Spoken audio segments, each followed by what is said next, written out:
আমরা 25শে ডিসেম্বর বড়দিন পালন করব নাকি আমাদের সনাতন ধর্মের তুলসী দিবস পালন করব। কোনো ধর্মকে আমি ছোট করছি না, কিন্তু একটা জিনিস ভেবে দেখো, যীশু খ্রিস্টের জন্মদিনে আমরা আমাদের বাড়িতে ছোটোবেলা থেকে কিন্তু আমরা কেক খেয়ে এসেছি এবং এখনও পর্যন্ত আমরাও কিন্তু আমাদের বাচ্চাদেরকে এটাই জানাচ্ছি যে আজকে বড়দিন, যীশু খ্রিস্টের জন্মদিন, আজকে কেক খেতে হয়।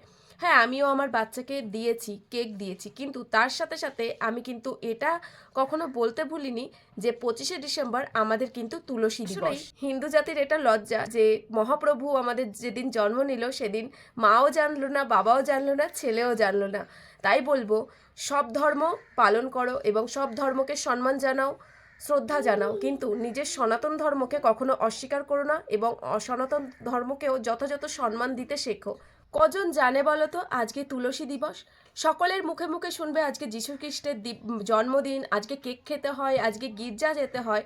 সত্যি আমাদের হিন্দু ধর্মের এটা লজ্জা বলে আমি মনে করি। এটা সত্যি হিন্দু জাতির কাছে লজ্জা। মাম্মাম, আজকে কি তুলসী দিবস? হ্যাঁ, নম করো, বলো শুভ তুলসী দিবস আর শুভ বড়দিন আজ। হ্যাঁ।